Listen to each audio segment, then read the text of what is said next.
My name is Hannah Brooks. I'm 33 years old, and 4 days ago, a nurse stopped me outside my father's hospital room and said something I still can't fully process.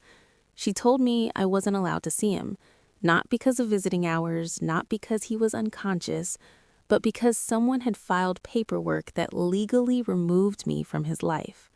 My father was dying, and according to the hospital system, I didn't exist anymore. But what no one in that hallway knew, not the nurse, not the hospital, and definitely not my stepmother, was that my father had already seen this coming, and he had left behind one very specific instruction for a moment exactly like this. Hospitals stretch time in a way nothing else does. Every second feels longer, sharper, louder. And I remember standing in that hallway, staring at my father's door, watching staff walk in and out while I stayed frozen just a few steps away.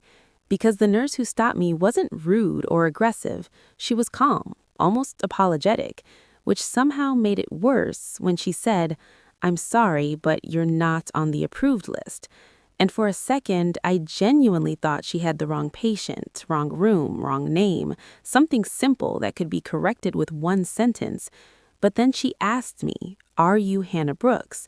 And when I said yes, she hesitated just slightly before explaining that my stepmother had filed a privacy directive along with medical power of attorney, restricting access to specific individuals only, and my name wasn't included. And that's when the situation stopped feeling like confusion and started feeling deliberate.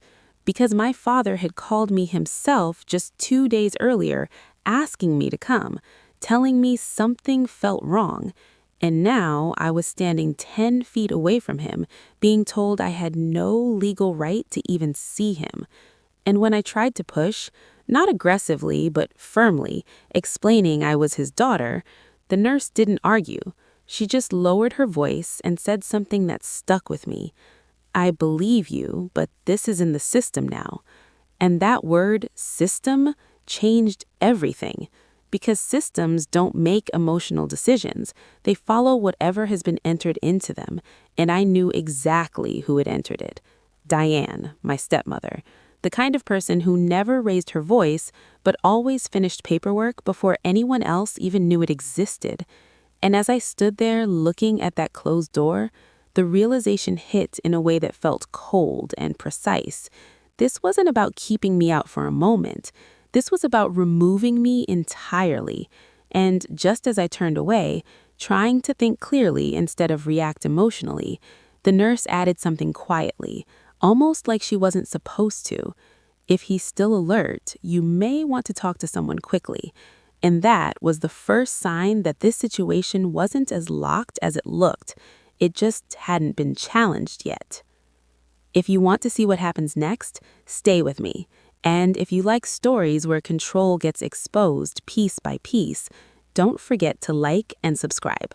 I didn't leave the hospital because leaving would have meant accepting something that didn't make sense yet.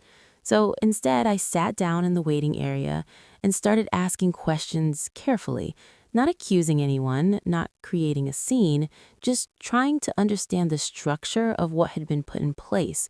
And piece by piece, it became clear that Diane hadn't just restricted visits, she had layered it. Medical power of attorney, a privacy directive, and a note in the system stating that certain family members were causing distress, which meant staff were trained to keep those people out without questioning it.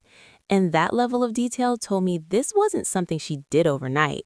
This was prepared. And the more I thought about it, the more something started to feel off. Because my father wasn't the kind of man who would sign something like that without saying a word to me. And that's when I remembered a conversation from months earlier, something small at the time, but now it felt different. He had mentioned updating his documents after a disagreement with Diane, and I hadn't thought much of it then, but now it was the only thing that made sense. So I called the lawyer he had used for his estate planning, and when I explained what was happening, there was a pause on the line. Not confusion, not surprise, just recognition. And then he said something that immediately shifted the entire situation. Did they check for the updated directive? and I didn't know what he meant, but within an hour, he was on his way to the hospital with copies of documents my father had signed weeks before being admitted, documents that hadn't been filed into the hospital system yet. And when we met with administration, not loudly, not dramatically, just professionally, everything slowed down in a different way because now it wasn't about emotion, it was about documentation. And when those papers were reviewed, the atmosphere changed almost instantly because my father had done something very specific. He hadn't just assigned power of attorney, he had included a conditional revocation clause stating that if access to his immediate family was restricted without cause, that authority would automatically be suspended pending review. And suddenly, the control Diane had built wasn't solid anymore. It had a fault line in it. And the only question left was whether my father was still capable of confirming it himself, because legally, that was the final piece. And when the doctor evaluated him later that afternoon, it wasn't quick or casual.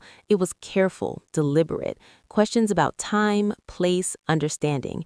And when my father answered them, slowly but clearly, the doctor nodded. And just like that, the situation shifted from controlled to contested. If you want to see what happens next, stay with me, because what happened after that wasn't quiet. It just wasn't loud in the way people expect. The moment it changed didn't come with shouting or confrontation. It came with silence, the kind that settles over a room when something has already been decided before anyone reacts to it. Because once my father confirmed the updated directive and signed the revocation in front of the physician and hospital legal staff, Diane's authority didn't disappear dramatically. It just stopped applying.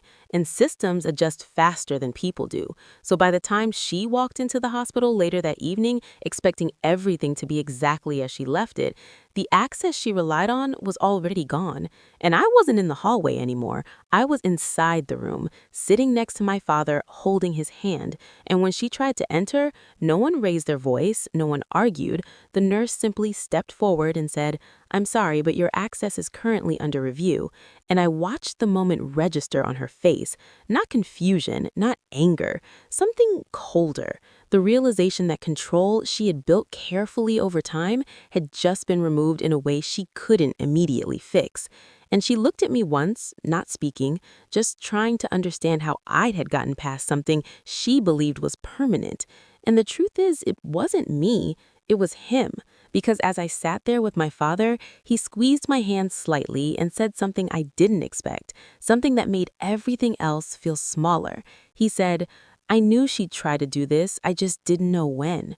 And that's the part that stayed with me. Not the paperwork, not the legal process, but the fact that he had seen it coming and quietly put something in place to protect the one thing he knew mattered most: access. And we didn't have long after that, just enough time for a conversation that didn't need to be complicated, just honest. And when I left that room later, it wasn't with anger or relief, it was with something heavier. The understanding that sometimes the biggest betrayals don't happen loudly. They happen in systems, in forms, in quiet decisions that remove people without telling them. And the only reason I got that moment back is because someone had prepared for a betrayal no one else believed would happen. If this story stayed with you, make sure you like and subscribe, because sometimes the most dangerous decisions aren't the ones people argue about. They're the ones no one notices until it's too late.